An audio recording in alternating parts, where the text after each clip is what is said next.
We are absolutely connected. You know, it's like, there's no question about it to me.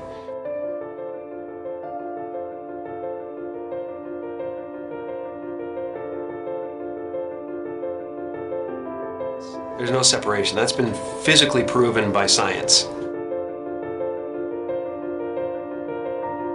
I think everybody's looking for something that they already have.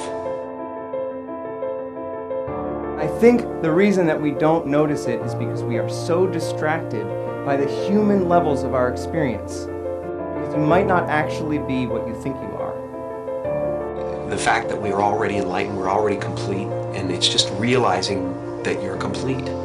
So everything we do to each other, or everything we see in each other, is us seeing ourselves. And yet the one thing that remains is this feeling of existence. I'm not a human being that has consciousness. I'm consciousness that is shaped into a human being. All of us are energy. A human being is a very complex pattern of energy. I always have been that energy, and I always will be that energy. I know this conceptually. Why don't we feel it? And just like an ocean is water in motion, we can call a certain part of that ocean a wave, but it gives us the illusion that the wave is a separate entity in the ocean. But a wave is not in the ocean, a wave is the ocean. And similarly, we might not be waves. Maybe we're the ocean. Maybe all of us are energy, and we can realize that directly. All suffering is based on the illusory separation that there's an individual in the environment, that there's a person that has to survive, that this specific collection of 1,000 trillion atoms has to hold itself together. But if I realize directly that I am energy, and I realize that the body and the mind are a temporary manifestation of that energy, then I can fully accept the death of the body and mind as something that does not happen to me, because I was always energy and I always will be.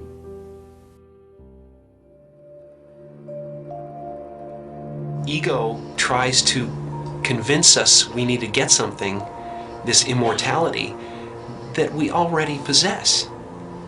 Ego is the voice in your head that says you're not as good as that other person. Maybe you need to do something else to make yourself better, to add to yourself. You know, and that's what it constantly is doing. It's trying to keep you from being you and me right now, loving this and loving this life. Once you realize you're complete, then this life and everything in it becomes a play of form, something to toy with and play with and make something good out of, and it really isn't to be worried about. It's to have fun with. You know, everyone is looking for God. And everyone is God. And that everyone is it. It's just now, what do you want to do? And once you realize that, then there's nothing you need. It's just play. You know, nothing you do is going to add anything to you. Right. And nothing you do is going to take anything away from you. So there really is nothing to do except play.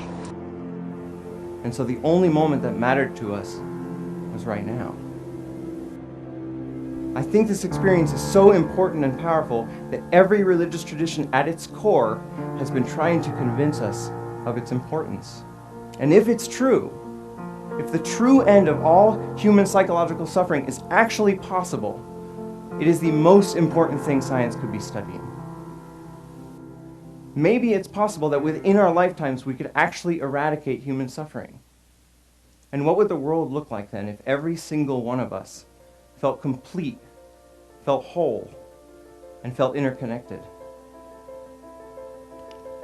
When you let go of individual survival, all of your priorities change because you actually see the entire world as your body.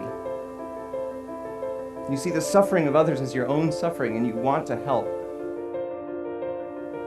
Maybe the one thing that keeps us from actually solving all of the other problems in the world is this persistent, flawed thought that we are separate from the world. And maybe it's time we change our minds.